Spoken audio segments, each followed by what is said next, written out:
Merhaba arkadaşlar, Rengaheng'e hoş geldiniz. Bugün tığ iş yapmayacağız. Gördüğünüz gibi masamda bugün rengarenk bilezikler görüyorsunuz. Şimdi soracak olursanız bu bilezikler ne yapıyor orada masada, ne iş diye. Aslında ben daha önce bir canlı yayında bundan bahsetmiştim. Artık bazı şeylere değiştirmek istiyorum kanalımda. Hep tığ iş paylaşıyorum. Tığ iş paylaşım devam edeceğim. Tabii ki o benim hobim. Onun yanı sıra bir de kültürel tanıtımları yapmak istiyordum ben. Birçoğunuz artık biliyorsunuz ki ben Pakistanlıyım. Yani Pakistan kökenliyim. O nedenle oradan başlamak istedim. Ve bana en çok sorulan sorulardan birini bugün ele aldım. Cam bilezikler.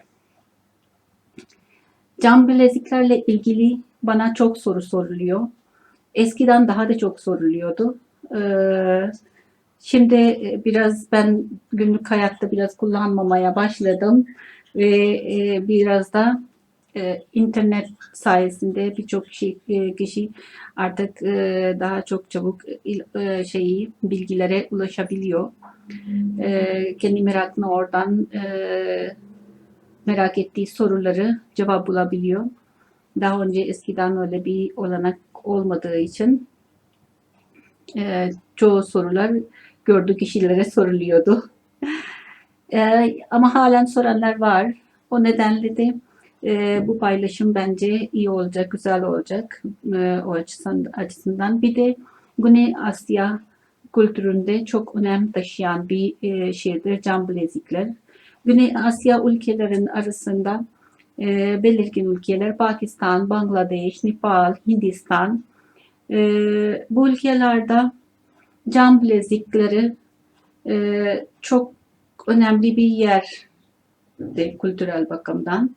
Günlük hayattan tutun önemli günleri, doğum günü, düğün, bayramları vesairelerde her zaman cam bilezikler kendi önemini korumuşlardır.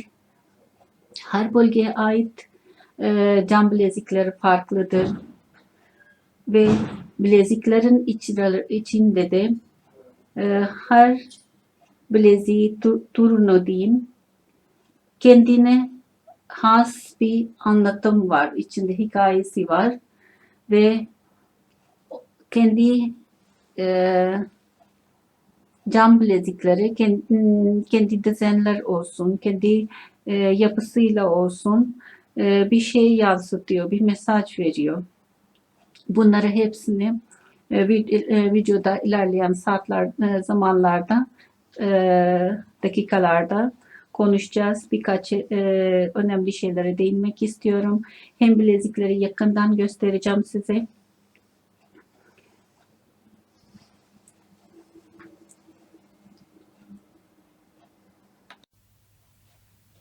Evet arkadaşlar, bileziklere geçmeden önce ben şu anda masa örtümün üzerindeki resimleri sizinle paylaşmak istiyorum.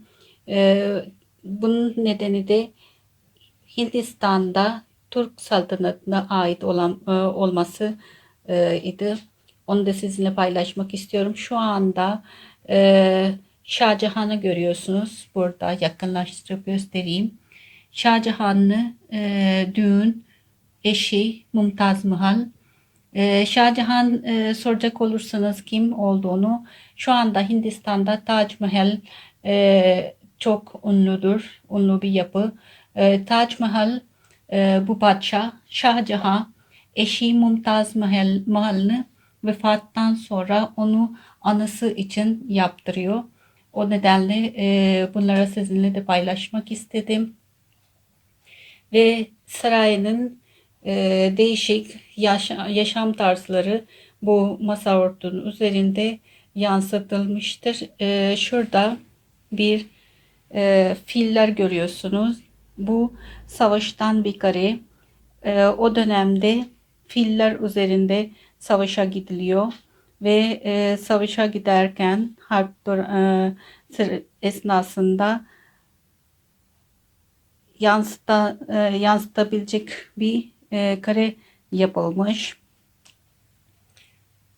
Burada bunu da yakından göstermek istiyorum.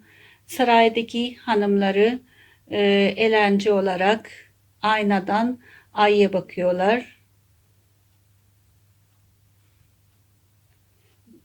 Değişik kareler var burada.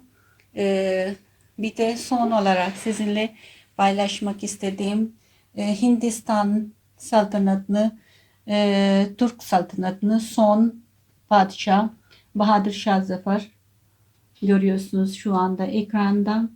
Bahadır Şah Zafer 1857'de İngilizlerin sömürgesinden kurtulmak için halkıyla birlikte kendi ülkesini korumak adına savaşıyor İngilizlerle. İngilizler de buna karşın Bahadır Şah Zafer'i tahttan alıyor, sürgüne gönderiyor ve onun oğullarını hepsini öldürüyor. Ve böyle bir büyük bir saltanat sona ermiş oluyor. İngilizlerin eline geçmiş oluyor Hindistan ondan sonra. Böylece bir kısa cesuna Hindistan'daki Türk saltanatla ilgili bir özet geçtim. Bundan şimdi de asıl konu kültürel bakımdan önemli taşıyan cam bileziklere gelelim. Evet arkadaşlar, şimdi cam bilezikleri yakından göstermek istedim. Çeşitli örnekler var üzerinde görüyorsunuz. İşlemler farklı, renkler, desenler, her bir şey birbirlerinden çok farklı ve bu farklılık onları hikayesini de değiştiriyor. Çünkü cam bilezikleri Güney Asya kültüründe bir sessiz hikaye gibilerdir. Bilezikler, taktığı bileziklerle siz bayanın konumunu anlayabilirsiniz. Eğer ki bileziği ne anlamına geldiğini bilirsiniz.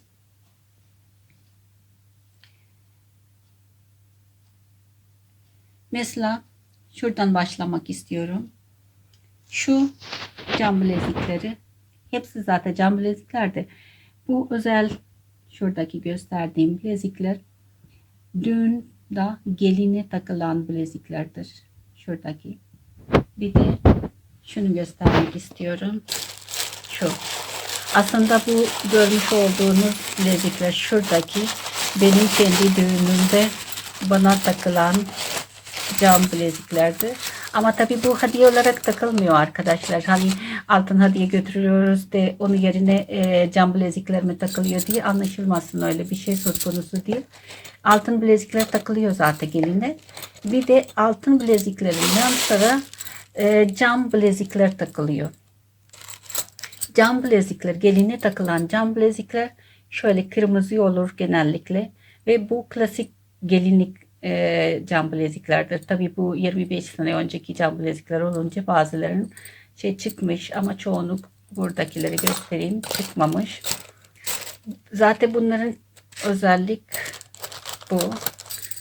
Şu altın boyayla boyanmış oluyorlar. Şu bilezikler. O diğer araya karışmışlar herhalde. Diğer çıkmış olanlar.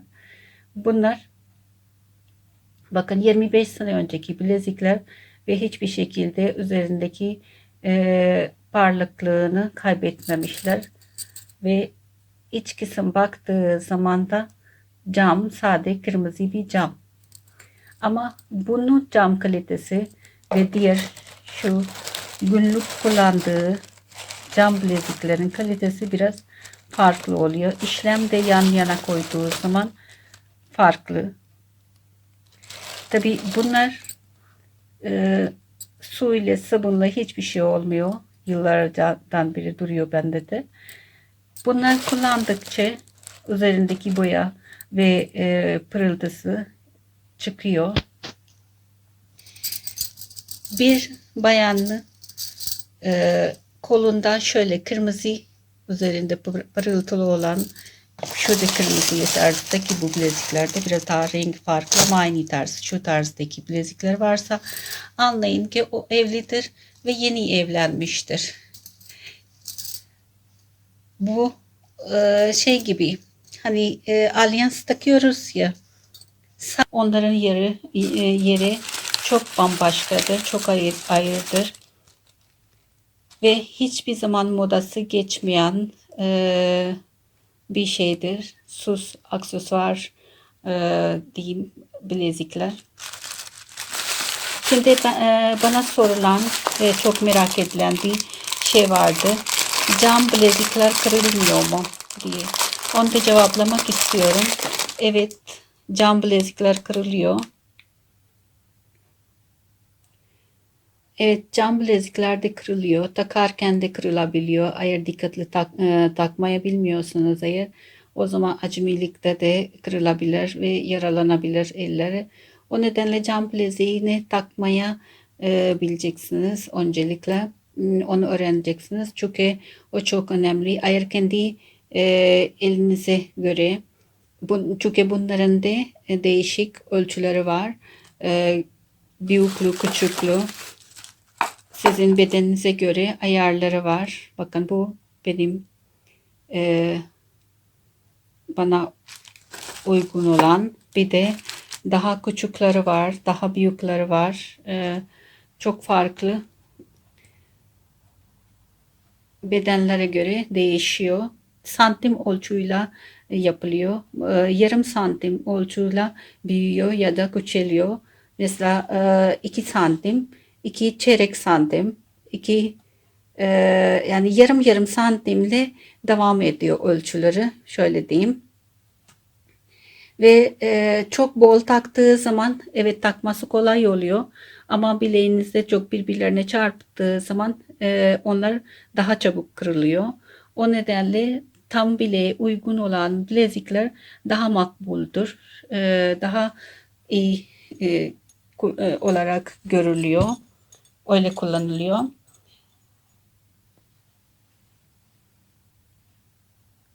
Şimdi ben bilezikleri nasıl takılır onu da gösteririm size. Çünkü artık Hindistan'dan olsun, Pakistan'dan olsun ticaret var Türkiye'nin ve burada da ben bazı yerlerde görüyorum cam bilezikleri. E, tabii bu kadar çeşit yok. İnce bilezikler görmedim. Biraz daha kalın bir şekilde. Ama yine de ben onu göstereceğim size nasıl takıldığını. Ve zaten cam bilezikleri kırıldığı zaman ortasında biraz çatlıyor. Eğer bir bilezik çatlamışsa onu zaten siz fark ettiği zaman iki tarafından tutup çektiği zaman ayrılacak o. Onu çıkaracaksınız, öyle kıracaksınız. Kırmazsınız da o kendiliğinden kırılırsa eğer bileğinizde o zaman yaralanabilirsiniz. O nedenle dikkatli olmak lazım. Bu arada arkadaşlar burada görmüş olduğunuz bilezikler hepsi bana ait. Ve zaman içerisinde biriktirmiş olduğum ya da bana hediye gelen ya da eşimin değişik zamanlarda yurt dışına gittiği, Güney Asya taraflardaki bölgelere gittiği dönemlerde bana aldığı bilezikleri. Bunu ben göstermek istiyorum. Bakın biraz önce ölçü farktan bahsediyordum ben.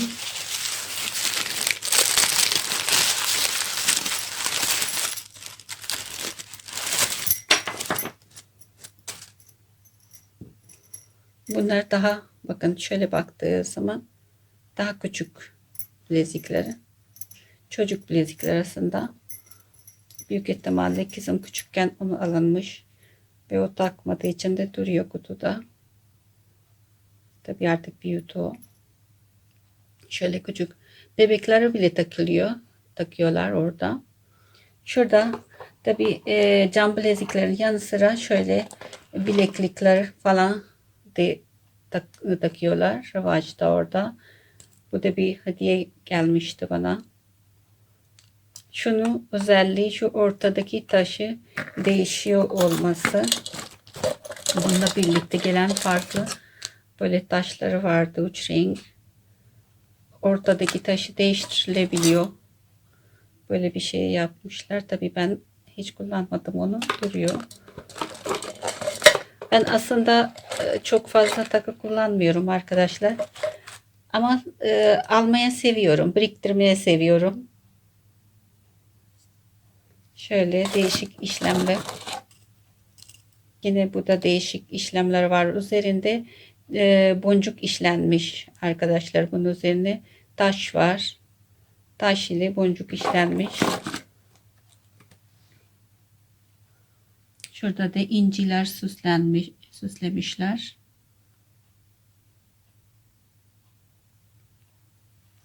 Evet arkadaşlar. Evet arkadaşlar, bir cam bileziklerin yanı sıra bir de cam yüzükler var. Bakın burada ben cam yüzükler de göstereyim size. Bunlar yüzük. Bu da camdan.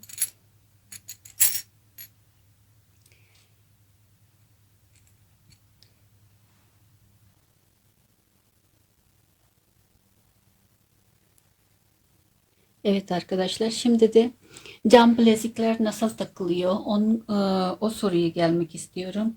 Ben önce takmış olduğum bilezikleri nasıl çıkarıyoruz onu göstermek istiyorum. Bakın şu benim bileziklerim var zaten. Onu yavaşça şöyle şuradan çıkardım. Çok bol değil, tam bana ölçüye göre. Çok bol taktığı zaman da kırılıyor arkadaşlar. Onu söyleyeyim. Şöyle yavaşça nazikçe çıkardığı zaman çıkıyor. Problem yok. Şimdi bu benim çok eski bileziklerim. Biraz önce de bahsetmiştim. Çok zayıf rengi bileziklerim. Bugün bunu takmaya deneyeyim. Çünkü olur da aldığınız bilezik biraz küçük gelirse normal herkes takabilir zaten. Biraz küçükse onu nasıl takacaksınız ona anlatmak istiyorum. Normalde normal boyuttaki bileziği takmak için şöyle mesela taktınız. Şuradan bakın, dikkat etmesi gereken şuraya önce, sonra bu kısım geçiriyoruz. Üçüncü etapta da şu parmağımızın şurası kemiği şöyle geçirdik mi bileziği takmış oluyoruz.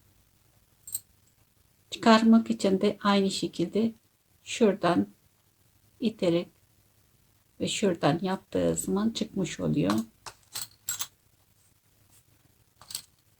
Şimdi biraz bilezikleriniz küçükse onu nasıl takacağız? Kırmadan. Bakın. Öncelikle şurada şu kemiği geçirdik. Şuradan tuttuk. Alttan da bunu buradan tutuyorum. Bakın. Gösterebiliyor muyum?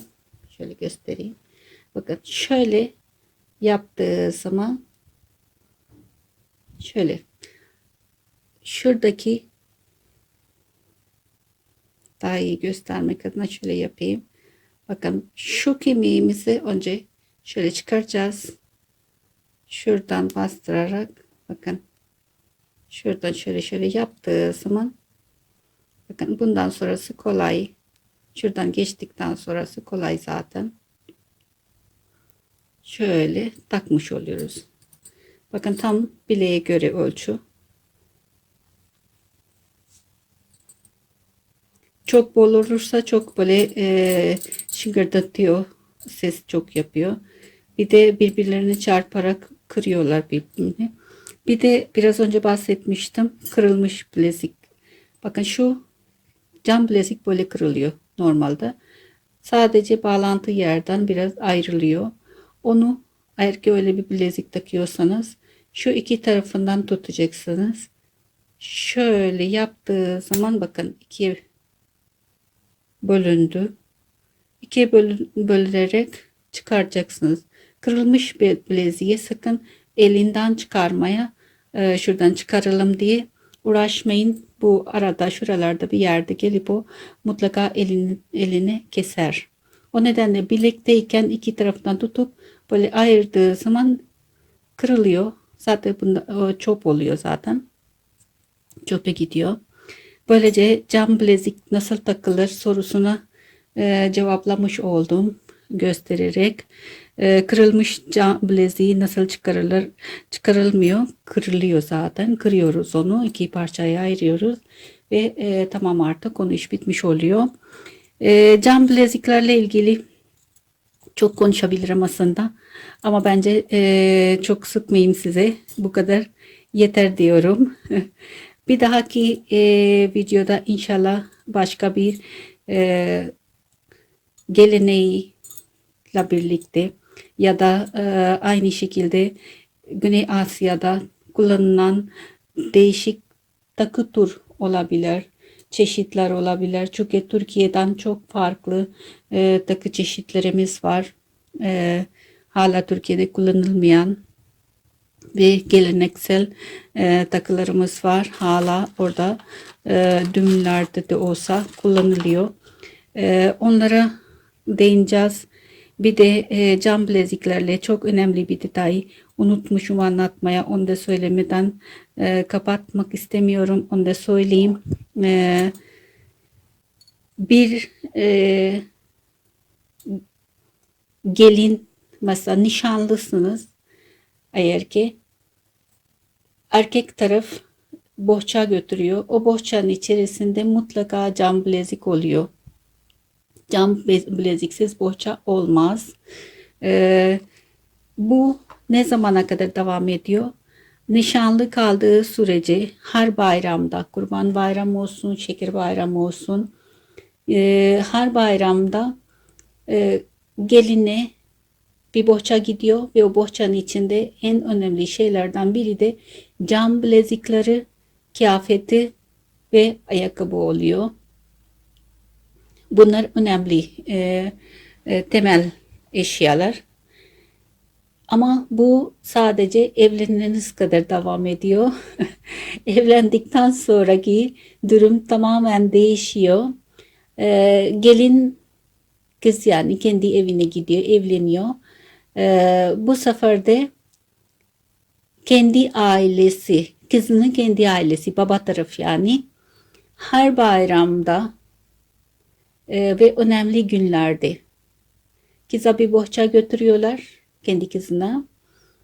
İçinde mutlaka cam bilezikler var. Yani o cam bilezikler her bohçada var, yer almaktadır. Ve bundan sonra, yani kız evlendikten sonra hayat boyu anne baba sağ olduğu müddetçe o gelenek devam ediyor. Kız kaç yaşında olursa olsun bayramlarda anne baba tarafından mutlaka ona bilezikler, cam bilezikler gider. Yani ve bu gelenek hala devam ediyor Pakistan'da. Güzel gelenek bence. Güzel geleneklerde sürdürmek gerekiyor bence, kendi kültürünü yansıtan. Evet, benden bu kadar.